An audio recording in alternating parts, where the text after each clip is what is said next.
क्या कोई नदी केवल पानी की धारा हो सकती है या वो हजारों वर्षों की आस्था, इतिहास और मोक्ष का मार्ग भी बन सकती है। भारत की धरती पर एक ऐसी ही दिव्य नदी बहती है जिसे लोग माँ कहकर पुकारते हैं। एक ऐसी नदी जिसके दर्शन मात्र से पापों का नाश होने की मान्यता है। नमस्कार, मैं हूँ अनन्या सहगल और आप सुन रहे हैं नारद पोस्ट। माँ नर्मदा भारत की सबसे पवित्र नदियों में से एक मानी जाती है। उन्हें रेवा नाम से भी जाना जाता है। मध्य प्रदेश के अमरकंटक स्थित मैकैल पर्वत से निकलकर यह पवित्र नदी लगभग 1312 किलोमीटर की यात्रा करते हुए गुजरात के भरूच के पास अरब सागर में मिल जाती है। नर्मदा भारत की उन दुर्लभ नदियों में से है जो पश्चिम दिशा की ओर बहती है। यही विशेषता इसे अन्य नदियों से अलग बनाती है।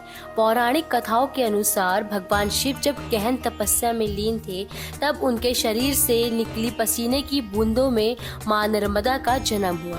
इसी कारण उन्हें शिव पुत्री और शंकर कन्या कहा जाता है। मान्यता है कि गंगा में स्नान करने से जो पुण्य प्राप्त होता है, वो नर्मदा के दर्शन मात्र से ही केवल मिल जाता है।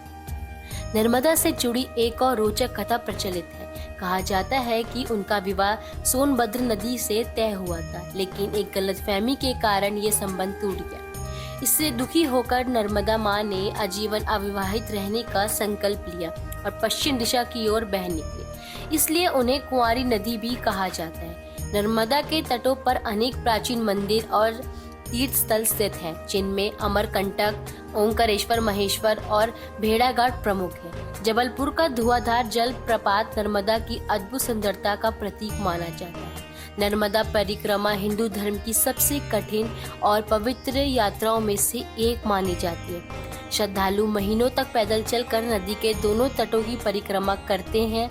ये केवल यात्रा नहीं बल्कि आत्म शुद्धि और साधना का मार्ग है।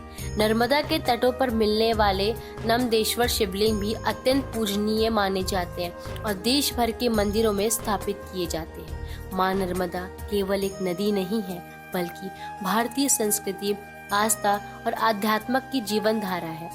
उनकी हर लहर जीवन का संदेश देती है और हर घाट भक्ति की कहानी सुनाता है। शायद यही कारण है कि सदियों बाद भी करोड़ों श्रद्धालु की जुबान पर एक ही पुकार गूंजती है, नर्मदे हर, नारायण नारायण, सच की खोज जारी रहे।